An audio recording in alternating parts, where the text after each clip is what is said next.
Bismillahirrahmanirrahim. Wal yadaini ma'al mirfaqaini wa mashu ba'dur ra'si wa qaslur rijlaini ma'al ka'baini wat tartib. Hadirin wal hadirat rahimakumullah, kita masih akan bahas kitab Syarah Irsyadul Ibad ila Sabilir Rasyad karangan Syekh Zainuddin bin Abdul Aziz bin Zainuddin Al-Maliyabari. Masih berkenan tentang fardunya wudu. Yang belum niat iktikaf silakan niat iktikaf dengan ucapan dalam hati Bismillahirrahmanirrahim. Aku niat iktikaf selama berada di masjid ini sunnah karena Allah Ta'ala. Lalu lanjutkan dengan niat nuntut ilmu juga dalam hati dengan ucapan Bismillahirrahmanirrahim. Aku niat nuntut ilmu malam hari ini karena Allah Ta'ala. Semoga Allah Subhanahu wa Ta'ala memberikan kepada kita ilmu yang berkah, ilmu yang mudah, ilmu yang manfaat dunia akhirat. Amin ya rabbal. Kita lanjutkan Bismillahirrahmanirrahim. Masih berkenan tentang fardu wudu atau rukun wudu yang nggak boleh kita tinggal karena dia rukun, harus kita kerjakan, bukan cuman harus dan benernya juga. Makanya kita hadir majelis taklim jadi tahu rukun wudu itu 6. Sebagian sudah kita bahas. Saat ini insyaallah wal yadaini ma'al mirfaqaini. Rukun wudu yang berikutnya adalah membasuh kedua tangan ampe sikut. Tangan ampe sikut. Minimal di sini. Cakepnya lebih dikit. Gitu. Dan itu bukan cuman digosok gitu loh. Mohon maaf, bukan cuman diguyur, tapi digosok, dibasuh, bukan diusap. Dan cincin kita copotin, kerutan kita ya.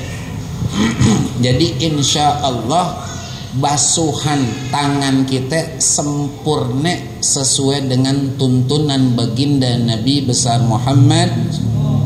Dan dari ujung jari ke sikut, jangan dari sikut ke ujung jari.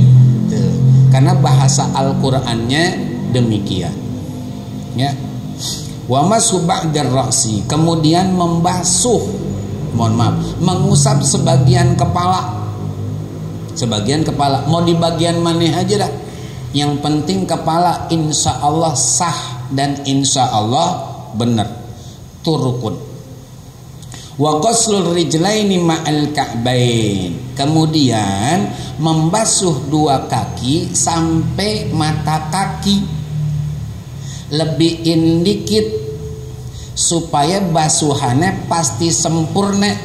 Khawatir kalau cuman modal pas sampai mata kaki doang ada kurangnya, makanya lebihin. Dan itu anjuran ajaran dari baginda Nabi besar Muhammad sallallahu alaihi wasallam. Dibasuh nih, bukan dikucur, bukan diusap, dibasuh.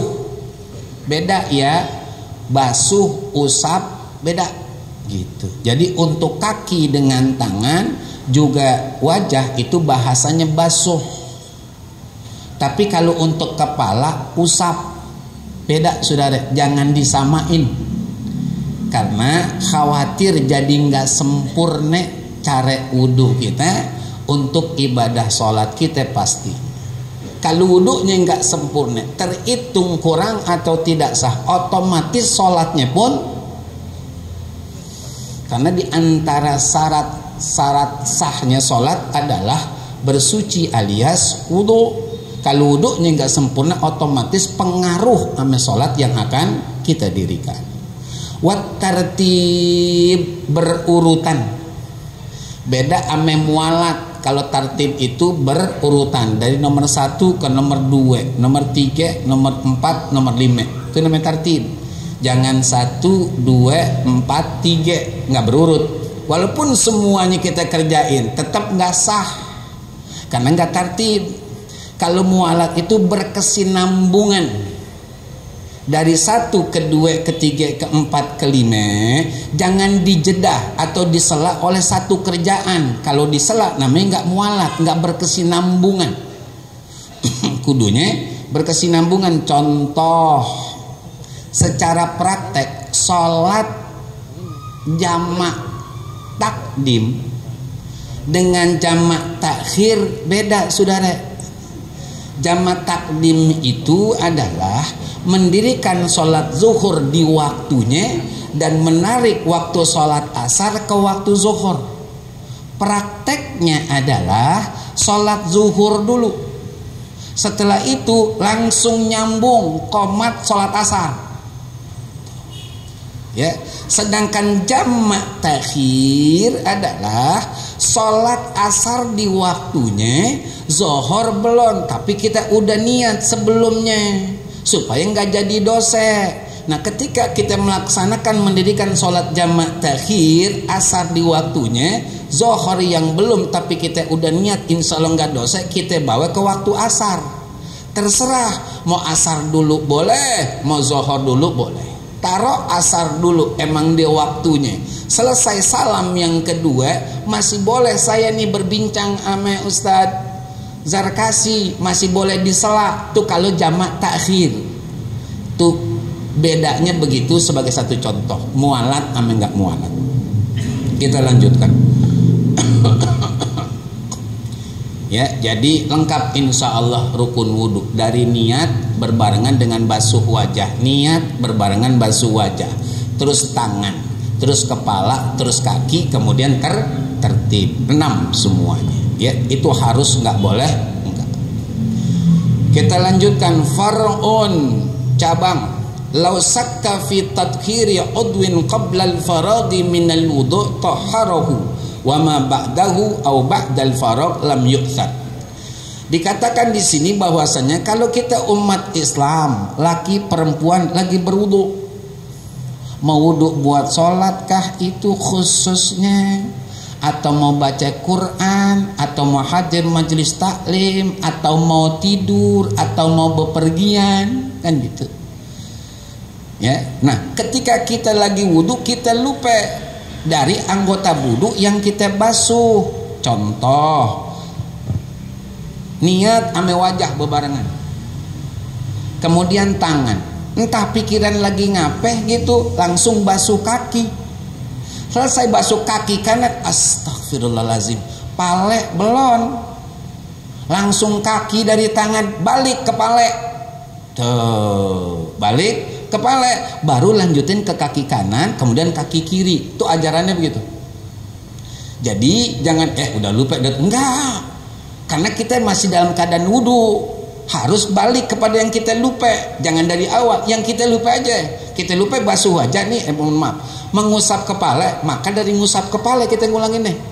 Baru lanjut tuh ke kaki kanan, ke kaki kiri. Lengkap udah. Syukron be. Kalau umpama kata kita inget setelah wudhu, lagi habis doa wudhu kita ingat, tadi pale udah belum misalnya gitu, maka nggak menjadi masalah, lanjut aja udah. Ya lanjut karena setelah kita selesai wudhu. Tapi kalau mau diulang lagi ya monggo. Tapi secara aturan hukum nggak apa-apa, lanjut aja karena ingatnya setelah selesai ba'dal faragh, setelah selesai wudu. Ya. Wa sunanuhu, sunnah wudu at-tasmiyatu, ngucap bismillah.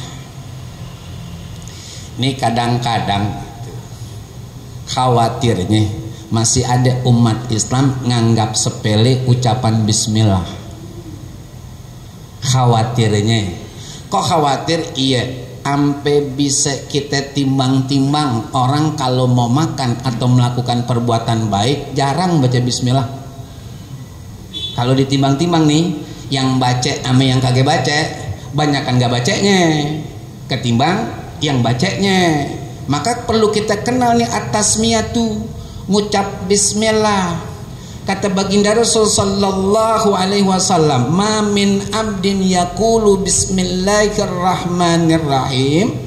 Tidaklah ada seorang hamba dari hamba Allah yang mengucapkan bismillahirrahmanirrahim, dengan ucapan bismillahirrahmanirrahim itu kemudian dzabas syaitanu kama yadzubu rasus alan nar atau kama qala Rasulullah sallallahu alaihi wasallam. Maka setan yang ngiringin kita, kan kita semuanya diiringi setan hadirin wal hadirat, termasuk Rasulullah. Cuman setan untuk Rasulullah udah ditundukkan sama Allah, nggak bisa ngapa-ngapain dia udah.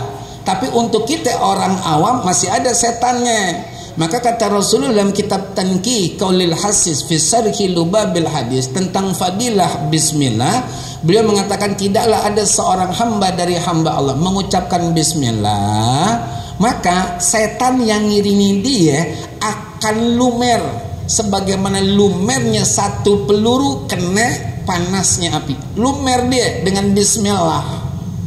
Makanya saya punya keyakinan kalau boleh saya nularin. Apa itu larinnya? Kalau tubuh kita ibarat kata rumah, jangan pernah kosong, harus ada orangnya. Kalau nggak ada orangnya, ada makhluk-makhluk lain yang betah dan jadikan tempat tinggal kita tempat tinggal mereka. Kayak tubuh kalau nggak ada isinya, udah begitu cantik ini ciptaan Allah, nggak ada isinya, setan betah. Makanya orang yang gampang kena sesuatu yang berkaitan dengan makhluk halus yang jahat karena dalamnya kosong. Biasain zikir, biasain isi sesuatu yang cakep di tubuh kita. Enak. Makanya kalimat yang tersirat dari Rasulullah, orang yang biasa baca ayat kursi setiap sholat fardu, maka antara dia dengan surga tengah-tengahnya adalah kematian, alias mati dulu masuk surga. Itu ayat kursi tuh, yang katanya gitu, ayat kursi itu turun dikawal oleh ribuan malaikat. Ini dahsyat. Kita isi tuh diri kita dengan ayat kursi, biasain begitu. Itu manfaatnya banyak di dunia, banyak manfaatnya di akhirat, banyak manfaat. Udah pasti surga udah. Cuman jangan gampangin, karena zikir berupa ayat kursi kalau kita udah terus-terusan baca, ada aja tuh gangguan. Udahlah, tadi subuh kan udah baca, Zohor nggak perlu, tuh godaannya begitu tuh, gampangin aja. Nanti kan ada keperluan lagi emergency, udah jalan aja dah, nggak perlu ayat kursi, ntar juga Allah kasih pahala sama. Oh enggak, sudah ada, jangan mau ngalah, baca ayat kursi.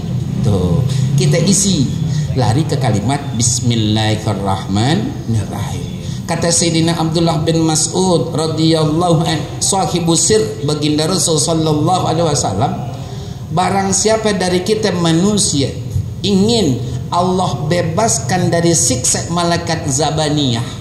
Malaikat Zabaniyah siapa? Malaikat yang Allah tugaskan untuk nyiksa manusia di dalam neraka. Jumlahnya 19. Maka ucapkanlah Bismillahirrahmanirrahim. Maka setiap huruf dari bismillah yang jumlahnya 19 bisa menjadi junnah, kata Sayyidina Abdullah, bisa jadi perisai untuk selamat dari siksanya malaikat Zabaniyah. Maka jangan lepas mulut kita dari bismillah. Itu larinya ke sono jadinya tuh saudara, supaya kita ngeh. Kadang-kadang bismillah kage, Allahumma barik lana kage, tangan kanan kage, makannya punya Allah tapinya. Tuh. Bahaya nih saudara, bahaya. Maka kata Rasulullah begitu, samillah qul biyaminik wa qul mimma yalik, atau kama qala Rasulullah sallallahu alaihi wasallam. Ucapin bismillah, lalu makan dengan tangan kanan dan makan yang ada di hadapan, jangan nyebrang. Kita nih misal maulid, selesai maulid ada makan bareng di nampan, pahe sarang atu berempat, tuh 2, 3, 4, udah. Jangan pahe bagian kita masukin tisu, tuh pahe punya orang kita cubit, tahu cubit, nyobain ya Pak. Nah kan udah dapat buat di rumah tuh. Nggak boleh saudara makan yang di hadapan kita tuh. Jangan punya kita masukin ke tisu untuk bawa pulang, pahe orang kita ambil gitu. Nggak boleh saudara. Jadi saran Rasulullah, makan apa yang ada. Maaf nih, maaf agak sedikit keluar tapi insya Allah ada. Termasuk makanan yang di depan. Kalau kita udah dikasih, udah alhamdulillah. San sayang. Tuh. Pak Ustadz, jeruk, makasih ya. San sayang. Pisang Pak, pisang. Ada nggak yang begitu? Banyak. Banyak. Nggak ada buahnya. Jangan khawatir ntar orang nandain. Itu dia dia dekat ustadz itu. Padahal bukan ustadz kan. Kan dan lihat dah. Selesai acara, habis dah dituangin semua ke plastik. Kan nggak bagus jadi, nggak bagus ya. Kita lanjutkan hadirin jami'an.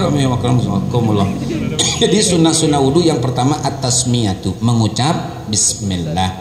Qala Rasulullah sallallahu alaihi wasallam, bersabda baginda Rasul sallallahu alaihi wasallam, la salata liman la wudu'alah.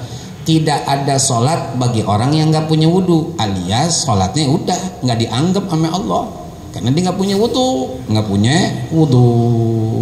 Wala wudu liman lam yadhkur ismallahi alaih, rawahu Ahmad wa Abu Dawud. Dan tidak sempurna begitu, bukan tidak ada, tidak sempurna wudunya kalau nggak ngucap nama Allah. Jadi kita ucap bismillahirrahmanirrahim, itu sunnahnya. Dapat pahala banyak kita, dapat pahala banyak walaupun ucapannya ringan tapi pahalanya banyak. Itulah Allah. Ngasih kerjaan gak berat tapi Allah memberikan pahalanya berlipat ganda. Tapi masih banyak orang yang gak ngerjain. Beneran. Apa iya syukuran banyak saudara. Orang yang udah Allah tawarin begitu berlimpahnya pahala tapi gak doyan. Gak doyan. Itu kelihatan udah banyak banget udah. Contoh dah syukuran, contoh. Kata baginda Rasul, al-jum'atu hajjul fuqara. Salat Jumat itu hajinya orang fakir. Setiap kita pengen haji, tapi tidak setiap kita yang pengen bisa haji. Maka insya Allah kita tetap dapat pahala haji dalam sebulan 4 kali minimal. Caranya bagaimana? Salat Jumat datang awal, maju ke depan, deket imam, dengerin tuh apa yang disampaikan oleh imam, pulang kita dapat pahala haji. Udah ditawarin sama Rasulullah, tapi yang datang ke masjid khatib udah di atas mimbar. Ada yang begitu di sini lagi? Ada ya. Alhamdulillah kalau ada, berarti saya nggak salah ngomong yang maksudnya. Jangan begitu ya, jangan begitu. Datang awal saudara, tapi kerjaan syukuran belum rapi. Datang awal saudara, tawaran Allah lebih pasti ketimbang tawaran kerjaan yang ada di dunia. Lebih pasti saudara, nggak ada yang bisa memungkiri karena Allah nggak pernah mengingkari janji. Itu kita taat sama Allah, Kita lanjutkan. Rawahu Ahmad wa Abu Dawud. Ada sini diriwayatkan oleh Imam Ahmad dan Imam Abu Dawud. Summa ghuslul kafain, kemudian cuci kedua belah tapak tangan, cuci. Ini cuci. Tapak tangan cuci. Tuh.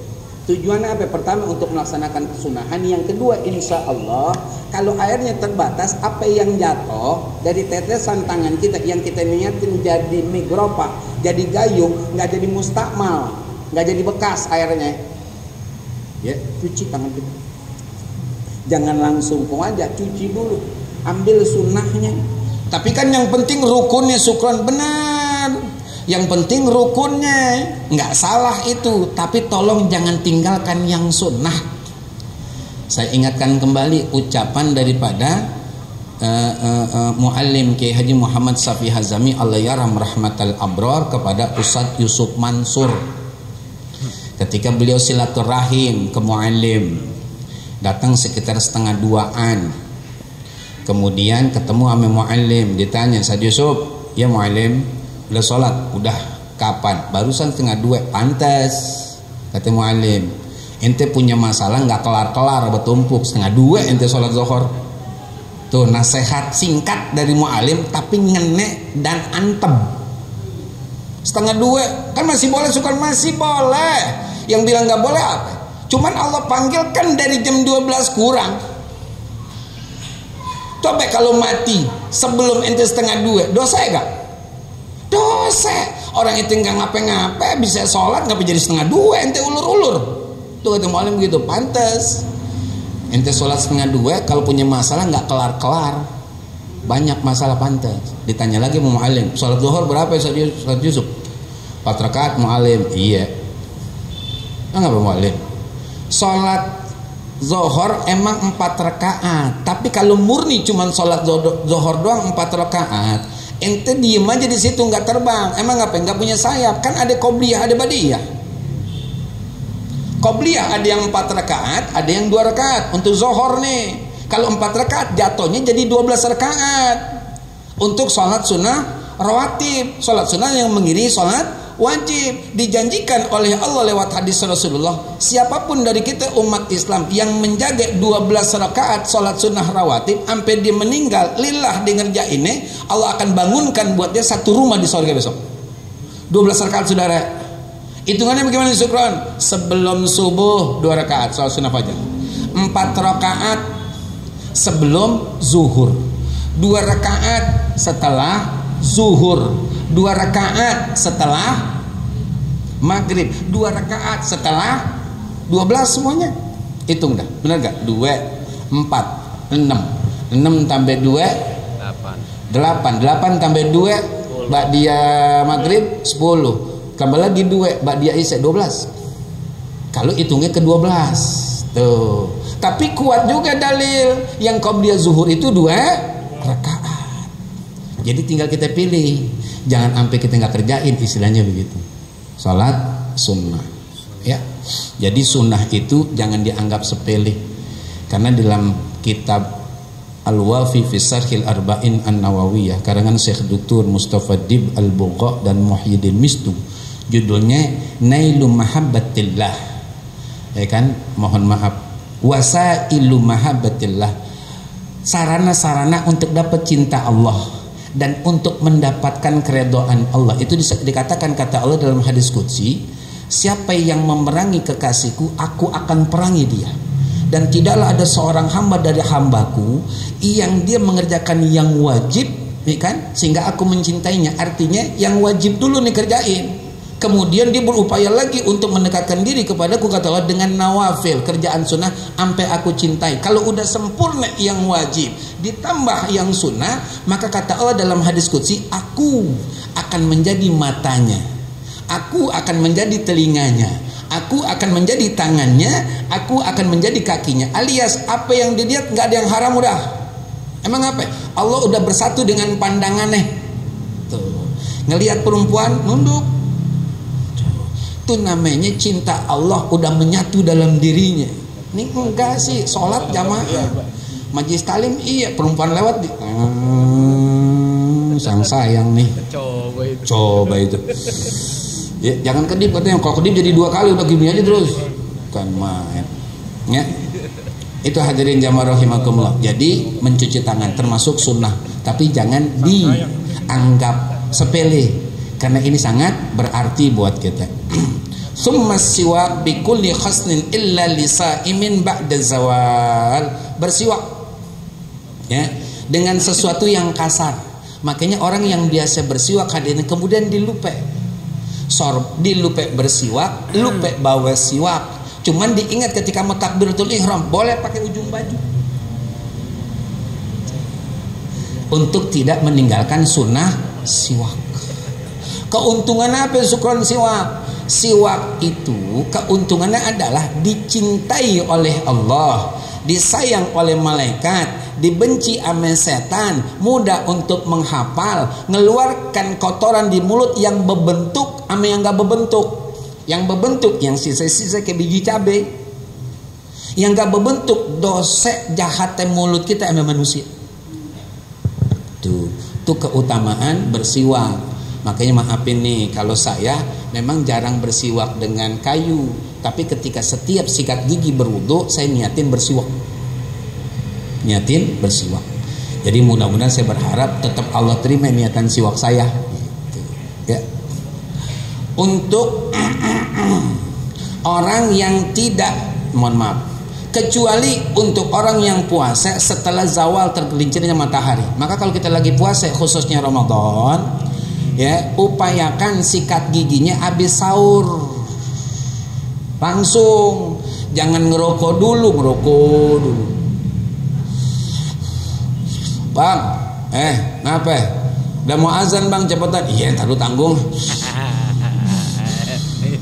Itu udah habis sahur selesai sikat gigi dah, niat bersiwak gitu, sehingga masuk waktu subuh aman udah mulut kita aman udah gitu. Jangan dientar-entarin ya, kalau dientar-entarin khawatir yang kita jadikan untuk sikat gigi kalau pakai odol ada rasanya, kita masuk ke mulut kita ketelan, emang sengaja kita masukin tuh, bisa jadi batal. Makanya kalau puasa lebih baik jangan kekumur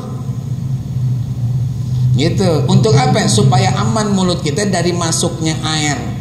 Ketelan emang judulnya nggak sengaja, bahasanya ketelan, cuman kan air datang ke mulut emang kita yang masukin gitu ya.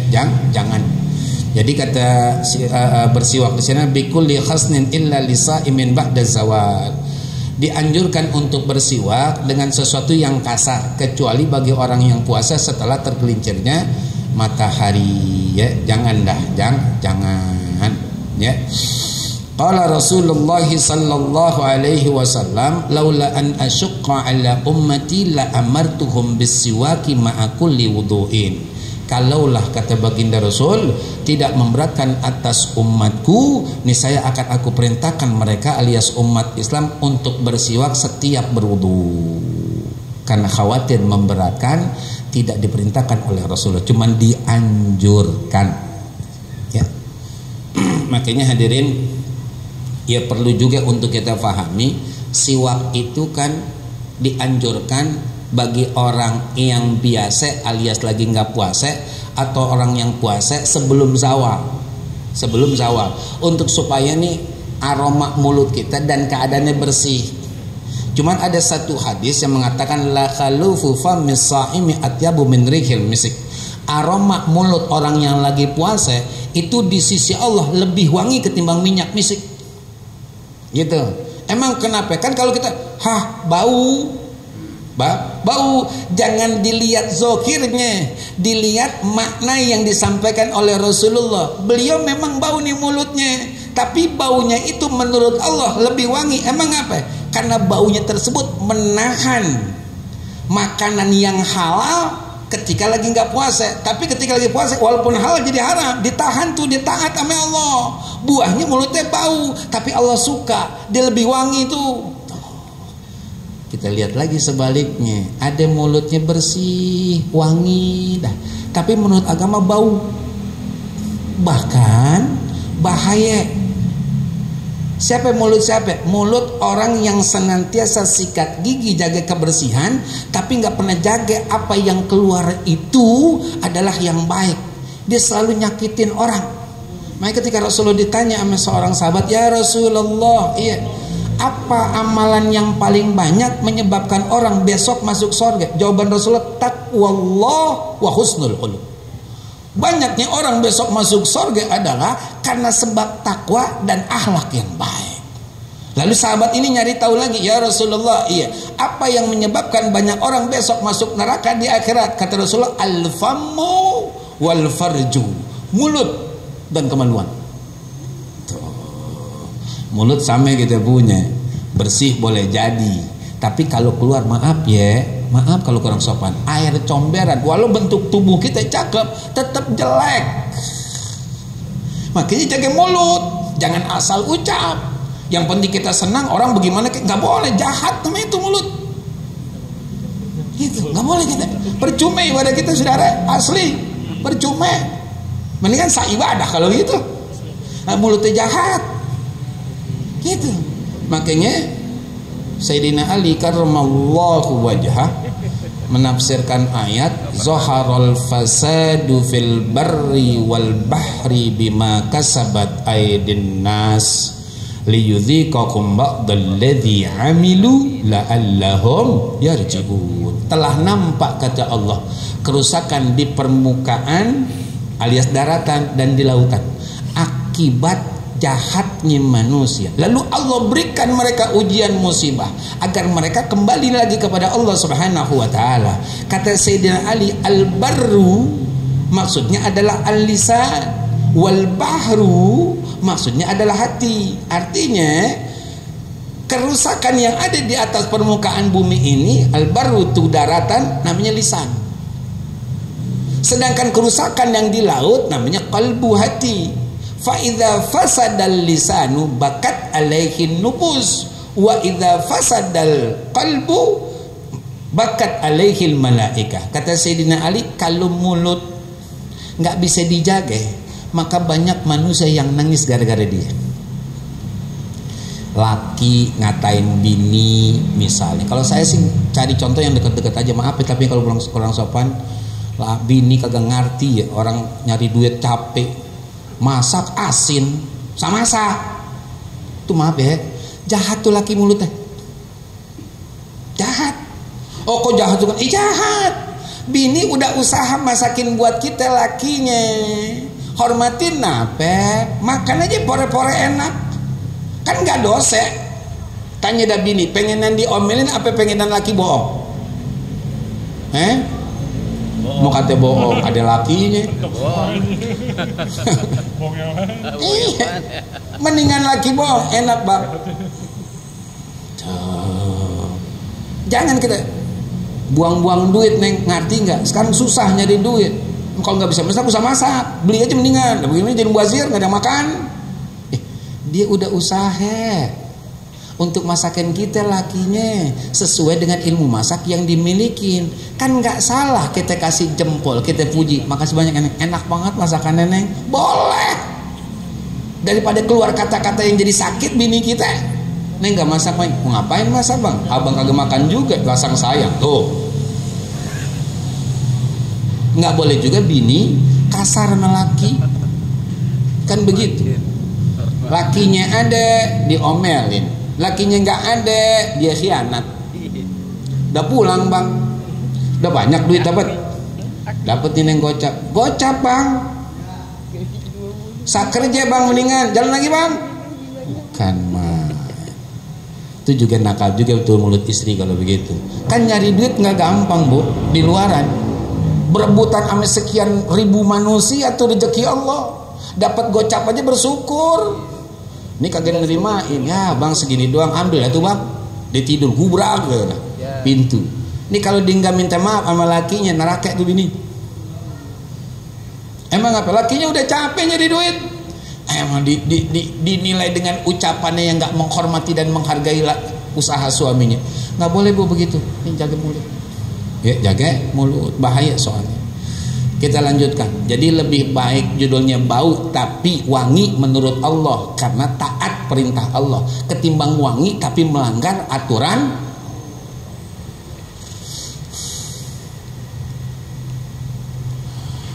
Rawahu Malik was Syafi'i. Tsumma madmadah, kemudian ke kumur, sunah tuh. Masukin air ke mulut. Wal istinsa, masukin air ke hidung. Bebarengan tuh. Wal mubalaghah fihima, dan masukin benar-benar masuk tuh, hampir masuk gitu. Naik ke kubur sambil masukin air, ya kan? Limuftiri, bagi orang yang lagi nggak puasa. Kalau yang lagi puasa jangan. Tapi kan sayang syukuran kita biasa, insya Allah Allah tetap tulis kita pahala madmadoh ame istinsak ke kumur ame masukin air ke hidung. Walau kita nggak kerjain, emang apa? Kita jaga kemurnian dan keutuhan ibadah puasa kita supaya nggak batal tuh. Bukan kita meninggalkan sunnah, tapi untuk menjaga yang wajib biar sempurna gitu. Mudah-mudahan tetap Allah hitung, ya kan, sempurna kita pakai sunnahnya dengan kasih tetap pahala ya. Wa jam'uhuma bi thalathi dharafin, dan digabung keduanya dengan 3 kali cidukan. Wal istinsyaru, kemudian dimancurkan gitu. Sweet jangan dibrak gitu. Sweet disembur gitu. Sweet. Gitu. Akhirnya bukan dibuka mulut gitu. Ya kan? Disemprotkan gitu. Sweet. Wa masukul lira'si. Dan sunnah yang berikutnya adalah mengusap seluruh kepala dari depan ke belakang, seluruh kepala. Itu sunnah. Kalau sebagian rukun. Tuh. Mau kita ambil dua-duanya boleh, jadi semuanya cakep. Dapat rukunnya iya, dapat sunnahnya. Ya.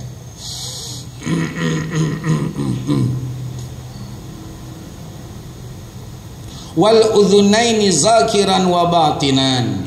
Kemudian mengusap pula telinga luarnya dan dalamnya. Ambil air nih kita gini nih telunjuk nih muter nih. Tuh, di dalam telinga tuh. Muter cuit, ikutin tuh. Ini aneh tuh. Baru nanti ke atas gini nah. Jadi jempol kita buat keluar luarnya kuping. Ini telunjuk kita untuk dalamnya kuping. Ya. Jadi kita dapat pahala sunnah dengan membasuh luar dan dalamnya telinga kita. Wa takhlilu sa'ri kasyifin min lihyatin wa aridin. Menyela-nyela rambut yang tebal, jenggot ame bewok. Orang yang punya bewok tebal, jenggot tebal itu disunnahkan untuk ditakhlil, disela-selain. Ya. Tapi kalau yang cuma 3 lembar nggak perlu disela-selain 3 lembar. Iya, kucek aja. Oh, kucek tuh kata orang. Dikucek aja. Hasan.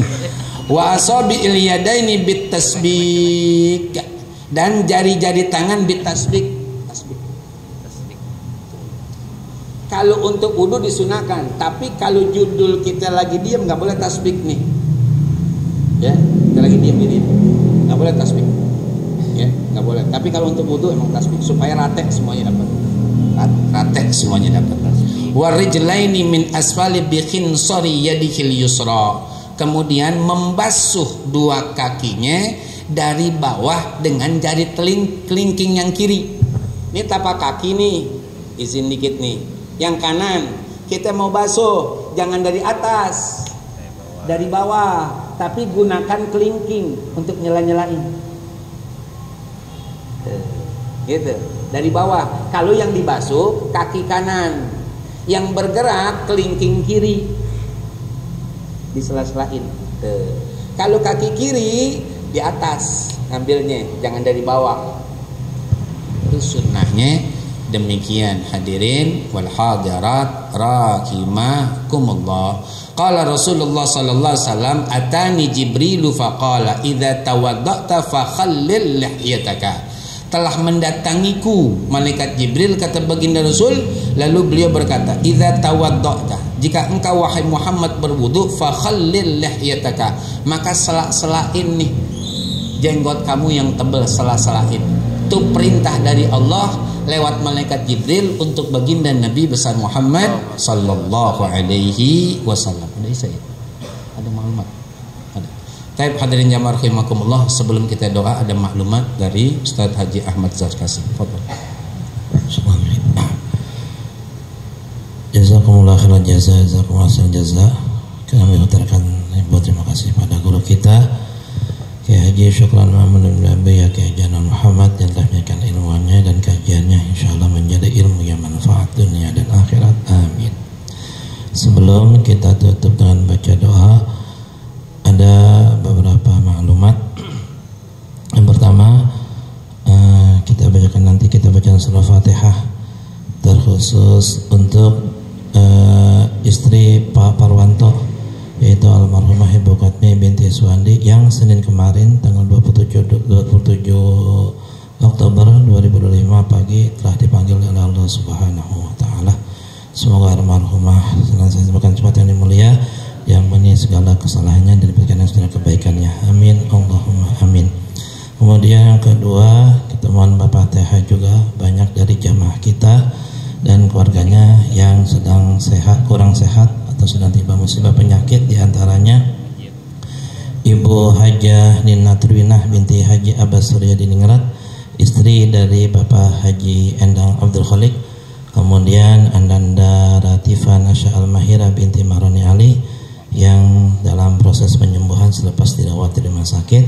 kemudian juga Bapak Wardi beserta istrinya dan anaknya, dan juga Bapak Sarini bin Turmuzi yang sedang sakit juga. Mudah-mudahan kesemuanya yang sakit, yang kurang sehat, segera diangkat penyakitnya, diberikan kesembuhan yang sempurna, dan diberikan kesehatan yang sempurna untuk terus bisa beribadah kepada Allah Subhanahu wa taala. Yang terakhir, alhamdulillah malam hari ini kita mendapat kiriman nasi paket sebanyak 80 paket dari Bapak Haji Erwin, dengan niat mudah-mudahan beliau sekeluarga diberikan karunia kesehatan, kesuksesan, keselamatan dunia dan akhirat, berkahan dari Allah Subhanahu wa taala. Wabil khusus untuk ibunda beliau, yaitu Ibunda Haja Eti Budiawati binti Haji Muhammad Soekarta dan Ibunda Haja Siti Suwani binti Haji Andan Nafarin. Untuk Al-Fatihah kesemuanya itu kami mohonkan pada dipimpin oleh guru kita, pada guru kita akan Bismillahirrahmanirrahim. Al-Fatihah ala man wa Sayyid Erwin wa ailatuhu, wa Fatihah biniyatir rahmah wal maghfirah was sihhah was salamah wal afiyah ala asma'il madhkur biniyatil qabul wal maqbul ila hadratir rasul sallallahu alaihi wasallam. Al-Fatihah. A'udzu billahi minasyaitonir